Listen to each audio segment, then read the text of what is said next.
On the Build Show today, we're talking tank water heaters. What are the two best models they sell at Lowe's?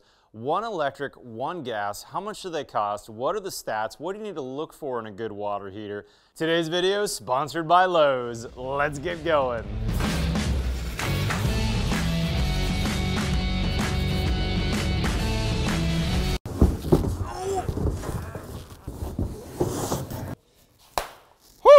All right, here's what we got, guys. We got two models from A.O. Smith. This is their 80-gallon heat pump electric model, and this is their 75-gallon gas model. When I looked at their website, I got to say, I am impressed with the Lowe's website. They've got some really good stats. It makes it really easy to compare different water heaters there. But when I was planning for this video, I was looking at all the stats and all the different models, and in my mind, these are the two clear winners on the best.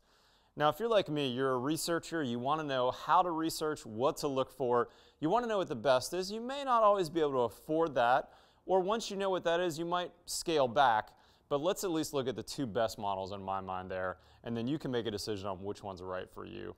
So first, let's start with the electric model. Now, if you've got an electric water heater already in your house, you probably don't have the option to go gas here. This, in my mind, is the absolute best model they sell there. This is also a beast. This is the 80-gallon model. You can get a smaller version of this. They make this in a 66 and a 50-gallon. But what I like about the 80-gallon is that you've got a ton of standing water, almost literally a ton. It's probably 900 pounds worth of water in this tank that is ready to go for you at a moment's notice. Now, this doesn't work like your standard electric water heater. The standard electric water heater has a coil in here that heats up with resistance heating. It's roughly 100% efficient, meaning for all the electricity you put in, you're getting that same amount of hot water out. This one, on the other hand, works more like your refrigerator. Up here we've got a heat pump, the same type of heat pump that works at your refrigerator or that works to heat and cool your house. And what it's doing is it's taking the heat out of the ambient air, wherever this is located, and it's dumping that heat into the tank. But what's so amazing about this unit is it does it incredibly efficiently. This has an energy factor of over 3. I think it's like 3.5 or 3.75, which means for every dollar of electricity we put in, we get almost $4 of hot water out of this. Way more efficient, basically 3 times more efficient than a standard electric tank. And the story is right here. I love these yellow energy guides. The government, for the last, I don't know, couple decades has made us put these on water heaters. And this is going to tell the story on cost. And right here, look at this. $218 annual energy cost. That's less than half of most of the tanks you're going to see that are at standard electric resistance. And then the other thing I like about these is it's going to tell you the first hour rating. In this unit, 84 gallons first hour rating. That's a lot of hot water. The only downfall of these heat pump units, though, is that they don't recover super quickly. And that's why I like the 80-gallon model compared to the 50-gallon model, let's say. We need lots of standing hot water because we want that water to be hot and ready to go when we take a shower, which means that we're going to be able to cycle through everybody in the house. This model is made for large houses and large households because you've got 80 gallons of standing water. However, if you're going for, an hour-long shower, or if you have 5 teenagers in the house, you probably will run out of hot water in a tank like this. Now that's where gas comes in. Now gas has been the gold standard for many, many years. It's only been recently these heat pump water heaters have been on the market. Although one quick point in that real quick, I do want to mention that these heat pump water heaters, I started using them in about 2008 or so. So these have been on the market 10 years now. The technology is very old, and A.O. Smith, as well as all the other companies that make these, are now in their 4th or 5th generation of these models. And I've found that even the first generation models to be very reliable. So don't think of this as new technology. Think about this as a new use for an old technology. So great units. But back to the gas though, the big benefit of the gas units is they've got giant engines. This is a 75-gallon tank, so we've got a lot of capacity. But what you have here is a huge engine. This is 76,000 BTUs of burner capacity. Think of that as a big old V8 engine under the hood of this one, which means that you've got some really big numbers over here on the energy guide. For instance, the first hour rating on this is 116 gallons. That's almost 40 gallons more than the other tank, which is actually a bigger tank. This other tank is maybe 5 or 10 gallons more than this, But because of that massive engine, when it drains down and you put cold water back in, it's going to be able to heat it really, really quickly. And so when you look at ratings on these tanks, that's one of the things that you want to look at on a gas unit is what's the BTU input. Okay, so a couple stats that you want to look for on the website, either of the manufacturer or in this case on the Lowe's website when I was figuring out which two to buy. First, we want to look at the uniform energy factor. Now this only applies to the gas units, but this is going to give you an idea of how efficiently this unit is actually going to be burning the gas that's put into it.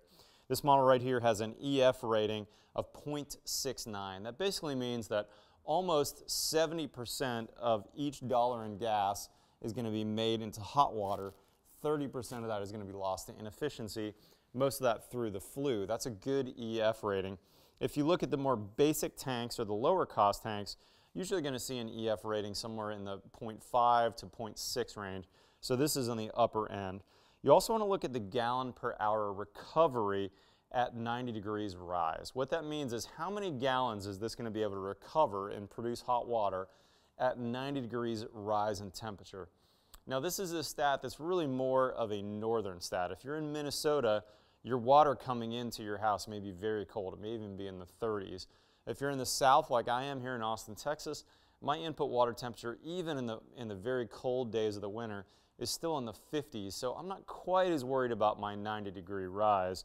But if you're in a really cold climate, you need to look at that number. So this one will recover 80 gallons at a 90-degree rise. And if you look back over at the heat pump model that we talked about earlier, this model only has 20 gallons of rise at 90 degrees, which means that when you've got really cold water coming in here, this one has a hard time outputting that water quickly. Think of this one as the tortoise that wins the race. It's slow and steady. It's just using a little bit of electricity, and it's slowly working to get it hot.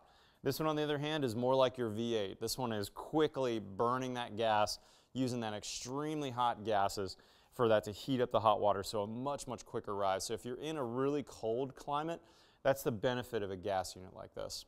Okay, the next thing I want to mention on this gas unit right here, one of the things I really like about this is it's got a power vent on the top, which means that you don't have the standard metal flue coming out of this that needs to be run all the way through your house and up through the roof.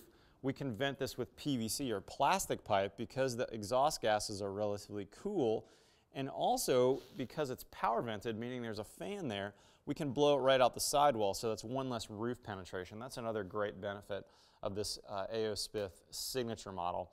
Now, if this one is too big for you, meaning you've only got 2 people in the house or 3 or 4 people in the house, but you don't necessarily need this big beast, you could go down to a smaller unit. In fact, they make the same model in a 40-gallon model that is 50,000 BTUs. So it's a smaller version, still a very big engine, 50,000 BTUs compared to 30 to 40,000 BTU on the standard ones, but it's got the same power vent.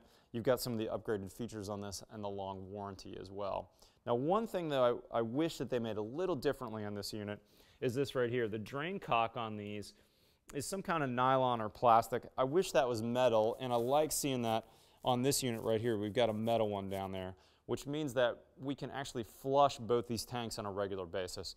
If you've seen my other video where I cut some old tanks in half, I was shocked by how much sediment was in there, and it really hit home to me how you need to drain your tank unit no matter what tank you've got on an annual basis. Just plug a hose in there, open the valve up, drain out all that sediment that accumulates, and you're going to get much, much longer life, better efficiency, and longer capacity. So if you were installing this unit, I'd recommend having your plumber switch out that nylon or plastic one to a metal one with a big handle that makes it really easy to drain that tank on an annual basis.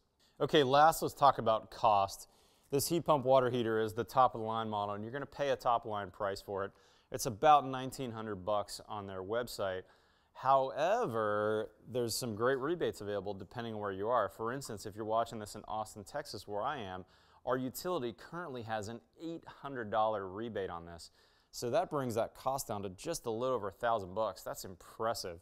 For this kind of unit, this kind of capacity, that's a heck of a buy with that rebate. Now this model, on the other hand, this gas unit that's 75,000 gallons and 76,000 BTUs, this is $1,300, so a little less expensive. But I think the other story that's interesting here is the annual energy costs. You know, if you look at those two stickers on these two units, it's actually less costly to operate this electric model. That's totally counter what you'd expect to see over the years. For years as a builder, I thought, oh, it's always less expensive to use a gas water heater. And that's true if we were comparing gas to a standard resistance electric, you know, the standard tank. But in this case, this heat pump model, super efficient. In my mind, this is an incredible buy. I really like this unit. But if you've got gas already, you want to stay with gas, it's also an incredible unit here. One last thing I do want to mention, though, that not everybody knows about, on these heat pump water heaters, you've got two additional things you need to know about. Number one, the output on this, because it's bringing the hot air from your garage or your basement or whatever space it's in and putting that heat into the tank, the output from this, where this fan is going to be cool air that's dehumidified. Now that's a good thing in the south where I am. You need to be cautious about where you're placing that unit. If you're in the north, it's going to be less efficient in your cold garage than it might be in your basement. If you're in the south, that's a huge benefit though. I'd love to have some cooling in my garage for free. And if this was in a basement, having some dehumidification, which is the byproduct of that heat pump cycle, that's a good thing. I do want to mention though that you need a condensate drain for this. You need a floor drain so that the condensate, which this heat pump produces, meaning the condensation that happens from that cold coil, is going to come down a tube and need to drain through your floor drain. If it's in your garage, you might be able to poke that out the sidewall. If it's in your basement, you're probably going to need a floor drain. So be cautious about where you place this heat pump water heater. It needs a floor drain, and you also need lots of volume of air. So look at the A.O. Smith website for the specs on how much volume of air is going to be necessary. You can't just put this in a closet and close the door like you could have on your old electric tank before that was using resistance heat. This one's taking the heat from the air, so we need a lot of air volume. Guys, big thanks to Lowe's for sponsoring today's videos. I think it's pretty cool that if something happened to your unit on a night or a weekend and you needed to run out to grab one, that they actually stock these high class models at Lowe's. That's pretty cool. And also a big kudos to those guys for having a great website. I was really impressed with how easy it was to find all the stats and really do a good comparison between all these different models in their website. So big thanks to Lowe's for sponsoring today's video. If you're not currently a Build Show subscriber, hit that subscribe button below. We've got new content every Tuesday and every Friday. Follow us on Twitter and Instagram. Otherwise, we'll see you next time on The Build Show.